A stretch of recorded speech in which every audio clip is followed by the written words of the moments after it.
Boa noite, amigos, boa noite, amigas, pessoal que nos acompanha. Hoje faremos um teste, né, diferente.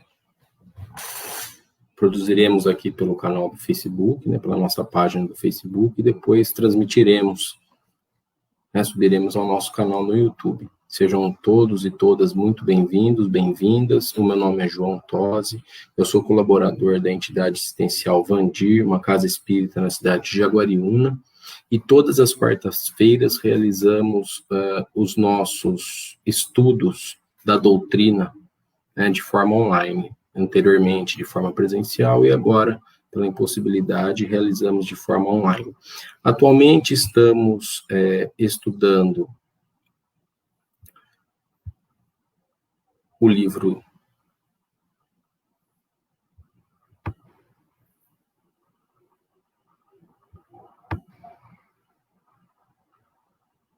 dos médiuns, né? Atualmente estamos estudando os livros dos médiuns.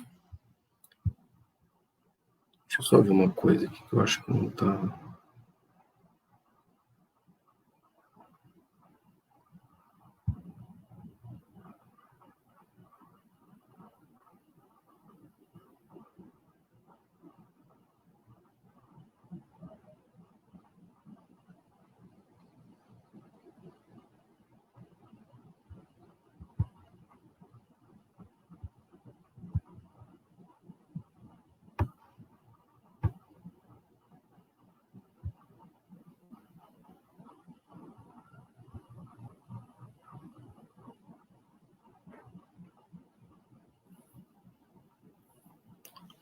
Bom, agora sim, tive um problema aqui.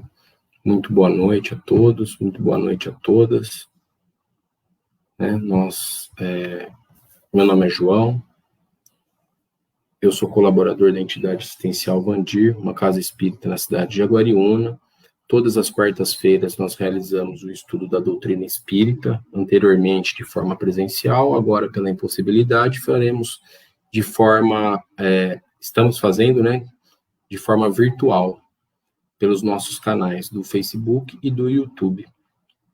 Né? Esse vídeo agora está sendo transmitido pelo Facebook, mas posteriormente colocaremos, disponibilizaremos no nosso canal no YouTube também. Então, estamos estudando o livro dos médiuns, lembrando que o objetivo desse trabalho é a apresentação da obra, né? É a apresentação das obras fundamentais de Kardec. Já fizemos o estudo do céu e o inferno, que consta do nosso canal, né, na nossa playlist, o céu e o inferno, e agora migramos para o livro dos médiuns, e estamos passo a passo, ponto a ponto, capítulo por capítulo, estudando, lendo, interpretando, para tentar entender de fato, né, estudar de forma mais profunda, né, essa obra fantástica que é o livro dos médiuns. Então, qualquer dúvida, fiquem à vontade, coloquem para nós aí os comentários e vamos para o nosso estudo aqui. Opa, aqui. Estamos no capítulo 3 da segunda parte do livro dos médiuns, das manifestações inteligentes. Bom, anteriormente nós falamos, né, na semana passada, nós falamos das manifestações físicas. Então, Kardec deu uma breve pincelada sobre as manifestações físicas, mais especificamente sobre as mesas girantes, as mesas girantes, né? Ele coloca sobre as mesas que se movimentavam, flutuavam, iam para lá, iam para cá, né? Deixa eu registrar aqui a presença da nossa colega Adriana, né? Boa noite, Adriana, seja bem-vinda. Então, a gente fez uma breve pincelada, o Kardec apresentou lá no capítulo 2, a gente viu, né, das manifestações físicas, né? Então, o fato da mesa lá, a gente viu que a mesa, de repente, flutuava, né? E ele coloca lá que é por influência dos médiuns, né? Influência dos médiuns que contribuem para essa ação dos espíritos sobre a matéria, né? E aqui ele pula das manifestações físicas para as manifestações inteligentes. E é de forma breve, né? Uma pincelada que ele dá aqui. E o que são manifestações inteligentes? Então, o próprio nome está dizendo, né? Tem uma inteligência envolvida ali naquela manifestação. A manifestação, ela responde a algum estímulo inteligente. A da mesa, não necessariamente, os médiuns colocavam a mão sobre a mesa e a mesa começava a flutuar, né? Então se tinha manifestação estritamente física, né? Aqui não, a manifestação respondia a um estímulo inteligente. Então, no que acabamos de ver, nada certamente revela a intervenção de uma potência oculta e os efeitos que passamos em revista poderiam explicar-se perfeitamente pela ação de uma corrente magnética ou elétrica, ou ainda pela de um fluido qualquer. Por que ele está falando assim, né? Que as manifestações físicas elas poderiam sim ter sido produzidas por uma corrente magnética, por uma corrente elétrica, né? Ou por qualquer tipo de fluido. Tal foi, precisamente, a primeira solução dada a tais fenômenos, e que, com razão, podia passar por muito lógica. Então, quando Kardec, pela primeira vez, ele se depara, né, com os fenômenos, né, físicos das mesas, a primeira reação dele, e é a mais lógica, né, como ele coloca aqui, é o seguinte: isso é produzido por uma corrente magnética, uma corrente elétrica, ou ainda por qualquer fluido que eu não esteja vendo. Isso é simples. Estava em voga, né, a questão dos estudos, né, físicos, do magnetismo, né, das correntes elétricas, né. Então, ele falou, não, isso aí isso é produzido por uma corrente magnética, né. Foi a primeira ideia, né. Teria, não há dúvida, prevalecido essa ideia, se outros fatos não tivessem vindo demonstrá-la insuficiente. Esses fatos são as provas de inteligência que eles deram. Ou seja, seria sim um fenômeno magnético, um fenômeno elétrico, né, se a mesa não tivesse dado prova de inteligência. Calma, gente, a mesa não tem inteligência, mas se perguntava à mesa e a mesa respondia. Então, qual que é o raciocínio, qual que é a lógica? Tem uma inteligência usando a mesa como instrumento para responder às perguntas inteligentes. Então, foram descartando a ação magnética, a ação da eletricidade. Ora, como todo efeito inteligente, há de por força derivar de uma causa inteligente. Todo efeito inteligente é proveniente de uma causa inteligente. O que é o efeito inteligente? A resposta. Faz-se uma pergunta inteligente. Obtém-se uma resposta inteligente. Então, a resposta inteligente, ela tem que ter uma causa inteligente. Tem que ter uma inteligência ali respondendo. A mesa? Não, mesa não tem inteligência. Mesa é um objeto inanimado. Alguém que não estou vendo, né, está usando da mesa como ferramenta de resposta inteligente. Então, ficou evidenciado que, mesmo admitindo-se em tais casos a intervenção da eletricidade ou de qualquer outro fluido, outra causa a essa se achava associada. Então, até poderia, né, haver ali a intervenção da eletricidade. Mas, além da eletricidade e do magnetismo, havia também uma outra intervenção associada, que produzia a inteligência. Qual era ela? Qual a inteligência? Foi o que o segmento das observações mostrou. Então, aquele grupo de investigadores dos fenômenos, né, eles começaram a se atentar a essa inteligência, a esse ponto inteligente, né, que respondia às perguntas. Né? Então, eles se apegaram a isso. Para uma manifestação ser inteligente, indispensável não é que seja eloquente, espirituosa ou sábia. Basta que prove ser um ato livre e voluntário, exprimindo uma intenção ou respondendo a um pensamento.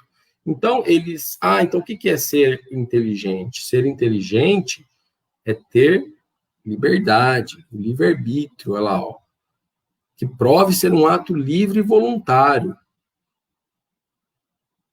A mesa, lembra que a gente estudou na semana passada? Que às vezes eles ficavam 12 horas esperando a mesa se mexer? Por quê? É um ato livre e voluntário do espírito que está por trás daquela mesa. Né? Outro ponto, respondendo a um pensamento. Faça uma pergunta, obtém-se uma resposta. De certo, quando uma ventoinha se move, toda a gente sabe que apenas obedece a um impulso, a uma impulsão mecânica. O que é uma ventoinha aqui? É um catavento, né? Então bate o vento lá na hélice e ela gira. Todo mundo sabe que um catavento gira sob o efeito do vento, uma impulsão mecânica do ar, né? Que empurra a hélice e faz com que ela gire, né? Muito bem. Né? Então, é a ação de quem? Do vento. Mas, se reconhecessem nos seus movimentos sinais de serem eles intencionais, se ela girasse para a direita ou para a esquerda, depressa ou devagar, conforme se lhe ordenasse, forçoso seria admitir que não era inteligente, mas que obedecia a uma inteligência. Então, de repente, aquela ventoinha, ela para, gira para a esquerda, aí você fala assim, agora gira para a direita, e ela gira para a direita. Agora gira rápido, ela gira rápido. Agora gira devagar, ela gira devagar. Então, tem uma inteligência lá interpretando o comando de voz, né, e reagindo em cima do objeto. É a ventoinha que é inteligente? Não, gente, a ventoinha não é inteligente. Ventoinha é objeto, né? Tem uma inteligência ali atuando em cima da ventoinha, do catavento. Então, deixa eu registrar aqui a presença da Maria Emília. Boa noite, Maria Emília. Agora sim, a Maria Emília como Maria Emília aqui com a gente, né? Isso o que se deu com a mesa. Então, olha o raciocínio que eles desenvolveram. A mesa, agora você vai para a esquerda, a mesa ia. A mesa, agora você vai para a direita, a mesa ia. Agora sobe mesa, a mesa subia. Então, ela estava respondendo a um estímulo, né? Muito bem.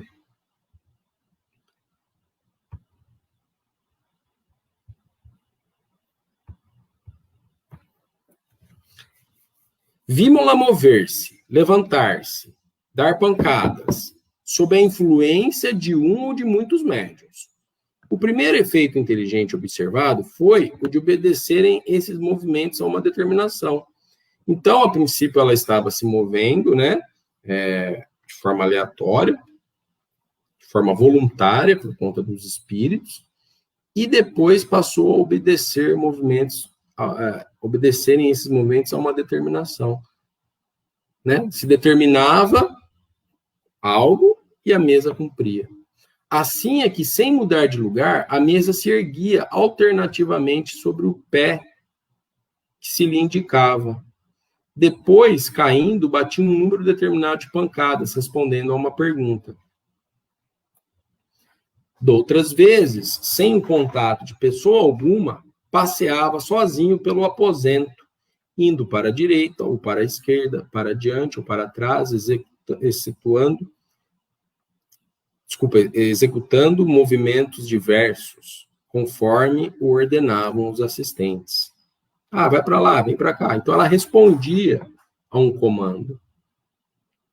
Esse foi o ponto-chave, gente. Foi o ponto-chave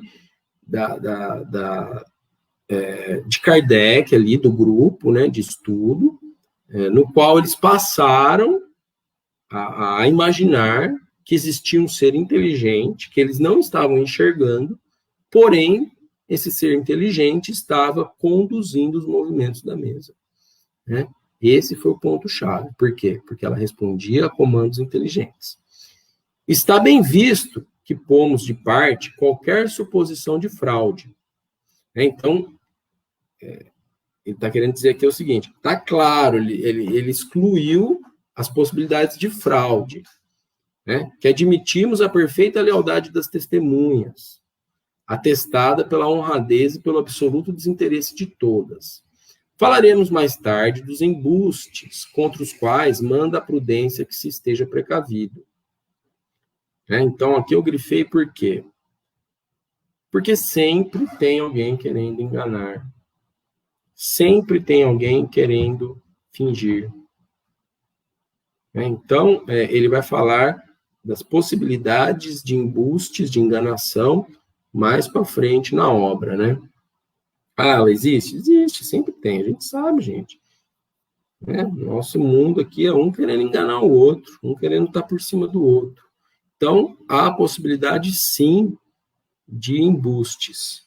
Mas, nesses casos, ele tomou todos os cuidados para que, né, não houvesse nenhuma suposição de fraude. Por meio de pancadas e, sobretudo, por meio dos estalidos, de que há pouco tratamos, produzidos no interior da mesa, obtém-se efeitos ainda mais inteligentes, como sejam a imitação de rufos do tambor, né? As pancadas imitando o rufos de tambor. Então, aí você tem uma manifestação inteligente, né? Copiando os tambores. Da fuzilaria de descarga, por fila ou por pelotão, né? De tiros, né? Imitando os tiros do pelotão. De um canhoneiro. Depois do ranger da serra, dos golpes de martelo, do ritmo de diferentes áreas. Então, os sons produzidos pelas mesas, né? Que não eram as mesas, eram os espíritos que utilizavam as mesas como instrumento, né? Obtinha-se diferentes ritmos, cópias de outros sons. Então, aí você tem o quê? Um ato de inteligência, de copiar outros sons. Então, era, como bem se compreende, um vasto campo a ser explorado. A hora que ele percebeu isso, ele falou, nossa, aqui tem muito mais coisa para se estudar do que eu imaginava. Tem uma inteligência ali que eu não estou vendo. Então, raciocinou-se que, se naquilo havia uma inteligência oculta, forçosamente lhe seria possível responder a perguntas. E ela, de fato, respondeu. Então, ele pensou assim, poxa, se ali tem um ser inteligente, eu vou começar a fazer perguntas para esse ser. E ele começou a responder, né? Por um sim ou por um não no início, né? Então, se tal fato é isso, uma pancada é sim, duas pancadas é não. E assim eles foram se comunicando, né? Traçou-se, então, construiu-se, né? Um diálogo bem rudimentar, né? Bem primitivo ali por pancadas, né? Então, dando um número de pancadas que se convencionaria para um caso e outro. Por serem muito insignificantes essas respostas, surgiu a ideia de se fazer se a mesa indicasse as letras do alfabeto e compusesse assim palavras e frases. Então, eles avançaram no método, colocaram um monte de letras, né, do alfabeto, e a mesa com o pé, ela indicava a letra, e uma pessoa ia anotando até que se formasse a frase, a palavra ou a frase. Nossa, devia levar 1 hora para escrever, né, uma frase. Brincadeira, mas deve ser bem... você vê que é um método ainda, né? Ele foi evoluindo, ele foi se tornando mais complexo. Olha aqui, estes fatos repetidos à vontade por milhares de pessoas em todos os países não podiam deixar dúvidas sobre a natureza inteligente das manifestações. Olha que interessante essa informação dada por Kardec. Esses fatos foram repetidos à vontade por milhares de pessoas em vários países da Europa. Isso não estava acontecendo só na cidade de Paris. Estava acontecendo na França inteira, em vários países da Europa, em vários outros países. E milhares de pessoas estavam repetindo, né, esses fenômenos, né, estimulando que esses fenômenos, né, as perguntas, as respostas, né. Então, foi então que apareceu um novo sistema. Então, alguém teve uma brilhante ideia de criar um novo sistema, segundo o qual essa inteligência seria do médium, do interrogante ou mesmo dos assistentes. A dificuldade estava em explicar como semelhante inteligência podia refletir-se na mesa e se expressar por pancadas. Né? Então, passaram a ter a seguinte ideia, né?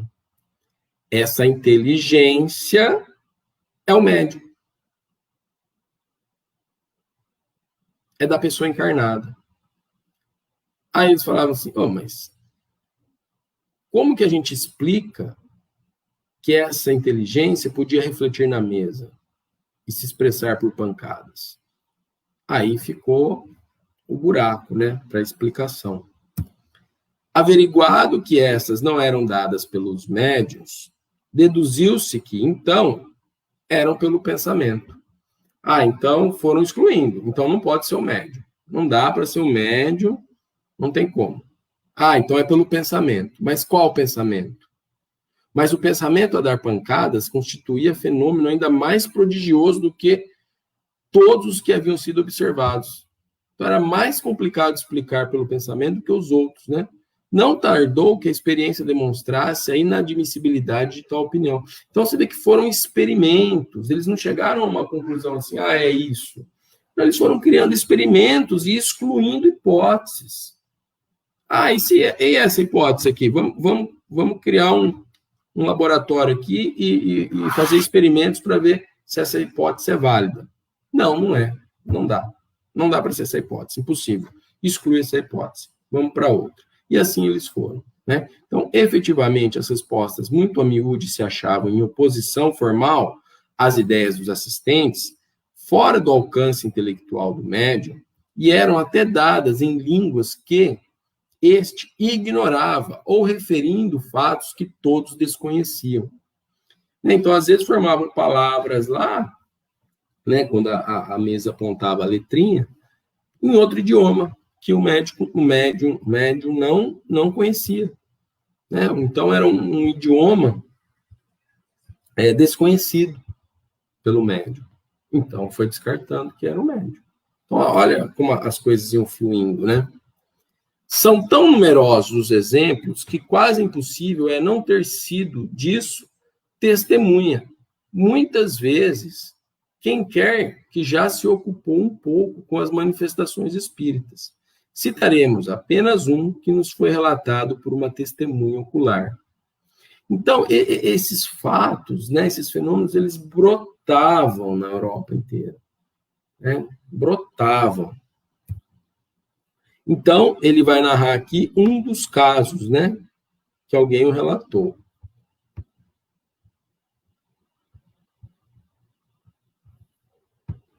Só um minutinho.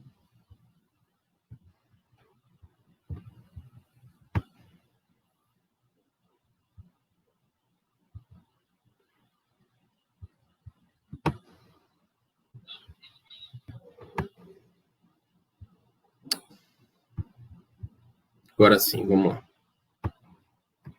Num navio da Marinha Imperial Francesa, estacionado nos mares da China, toda a equipagem, desde os marinheiros até o Estado-Maior, se ocupava em fazer que as mesas falassem.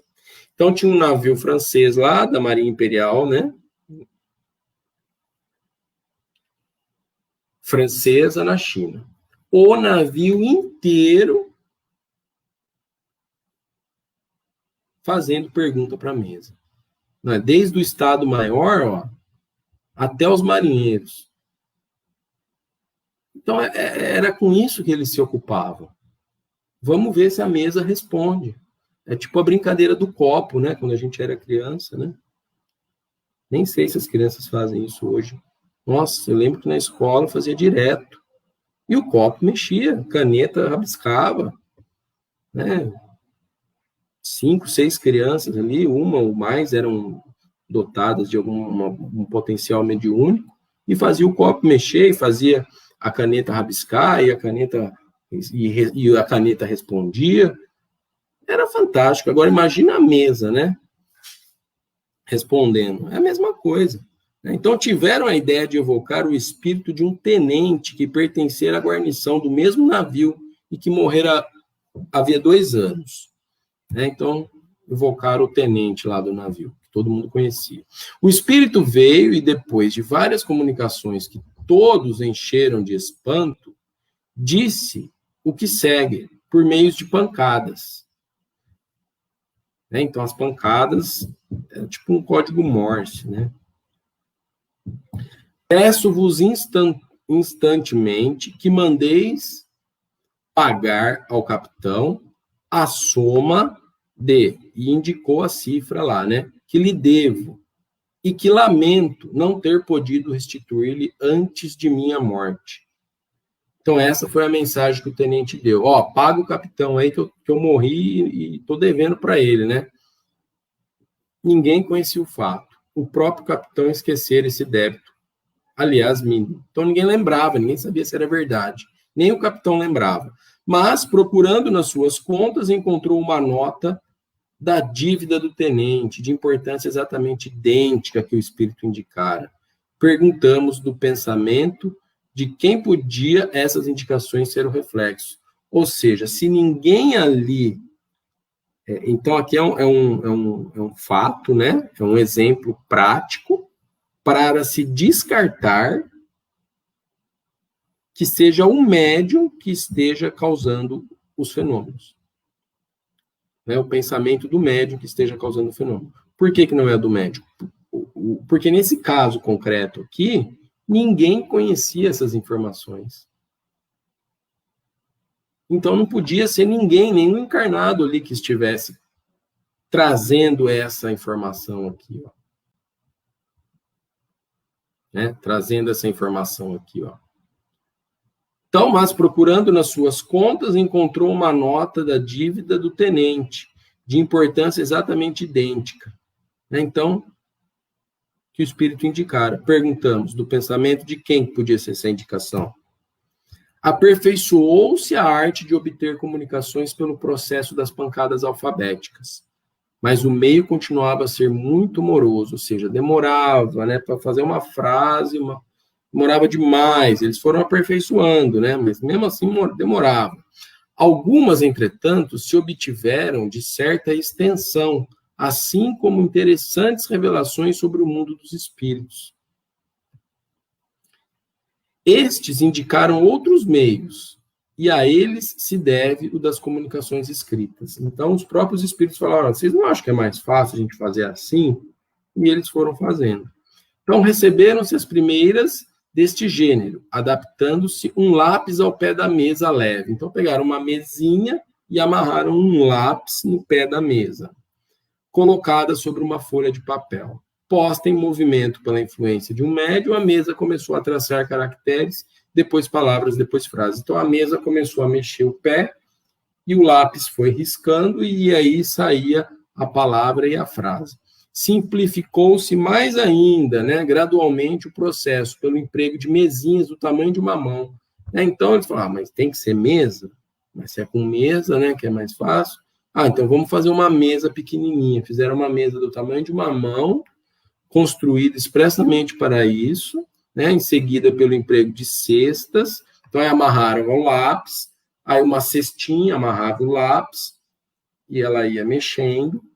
Caixas de papelão, amarrava o lápis e a caixa ia mexendo. Ao final, pelo de simples pranchetas. Então, amarrava o lápis na prancheta e ela ia se mexendo. A escrita saía tão corrente, tão rápida e tão fácil como com a mão. Porém, reconheceu-se mais tarde que todos aqueles objetos não passavam, em definitivo, de apêndices, ou seja, de algo que sustentava, de verdadeiras lapiseiras, de que se podia prescindir, segurando o médium com a sua própria mão lápis. Até que, enfim, chegaram na ideia de que Pô, mas e se eu sustentar o lápis com a minha mão apenas? A mão faz a vez da mesa, segurando o lápis. A mão faz a vez do cesto, apoiando o lápis. E assim o fizeram. O médium apenas apoiou o lápis em sua mão, e aí a escrita acontecia. Forçado ao movimento involuntário, a mão escrevia sobre o impulso que lhe imprimia o espírito, e sem o concurso da vontade, nem o pensamento do médium. Então, foi constatado ali que o médium não estava com vontade de escrever, que a mão dele estava escrevendo sozinha, né, por um impulso alheio à sua vontade, né, e ao seu pensamento. Então, a partir de então, as comunicações de além-túmulo se tornaram sem limites, como é a correspondência habitual entre os vivos, como é até hoje. Né? Claro que existem, dentre a psicografia, a gente vai ver mais para frente, existem a mecânica, a semimecânica, né? A intuitiva, né? A gente vai ver mais para frente isso aí. Tá? Vários métodos, né, mediúnicos, aí, né? Meios, tipos, né, de mediunidade. E então, aqui, o que a gente viu? A gente viu a evolução da manifestação inteligente, quando começaram a perguntar para as mesas, né? Então, voltaremos a tratar desses diferentes meios, a fim de explicá-los minuciosamente. Por ora, limitamos-nos a esboçá-los para mostrar os fatos sucessivos que levaram os observadores a reconhecer, nestes fenômenos, a intervenção de inteligências ocultas, ou por outra, dos espíritos. Então, aqui, apenas, né, um resumo, né, dessa evolução. Aqui, ó, a pergunta da Adriana. Sim, Adriana, isso aí foi bem no começo, quando eles começaram, quando o Kardec chega, né, quando ele é apresentado para a sociedade, desculpa, o amigo dele, ele apresenta para conhecer esses fenômenos, né, então é quando eles decidem investigar além do fenômeno físico, né, então aí, depois que eles começaram a dominar aí a escrita, e começaram a fazer perguntas mais complexas para os espíritos, aí o Kardec começou a formular as perguntas que futuramente ele colocou no Livro dos Espíritos. Né? Então, isso foi um processo de uma evolução mesmo do processo, né? Ele foi sendo aperfeiçoado, né? Até que tiveram a ideia de segurar o lápis em vez de amarrar no pé da mesa, né? Aí seguraram o lápis e a mão escrevia. Falei, pô, agora é muito mais rápido escrever uma frase do que amarrar o lápis no pé da mesa, né? Levava um dia inteiro para escrever uma frase. Agora não, a mão vai, ó, rapidinho. Já respondia, já fazia outra pergunta, já respondia. Então, a partir dessa evolução, desse processo, né? Desse aperfeiçoamento, aí ele foi fazendo perguntas mais complexas, né? E os espíritos foram respondendo de forma mais rápida, né? Mais eficiente. Certinho? E é o que nós temos hoje, né? A psicografia aí. Claro que ela não é assim, todas são assim, né? Como a gente já falou, a gente vai falar mais para frente dos tipos de psicografia. Então, quero agradecer aí a presença de vocês, né? Muito obrigado. Estamos fazendo um teste hoje no Facebook, né? A gente sempre reproduzia pelo YouTube. A gente está fazendo um teste de reprodução pela nossa página do Facebook, da entidade assistencial Vandir. Depois nós vamos pegar esse vídeo e vamos subir ao nosso canal do YouTube. Então, ele vai ficar também disponível, né, na nossa página do YouTube, que eu vou até colocar aqui no nosso canal, para quem desejar depois assistir lá no YouTube. Deixa eu ver se eu consigo colocar.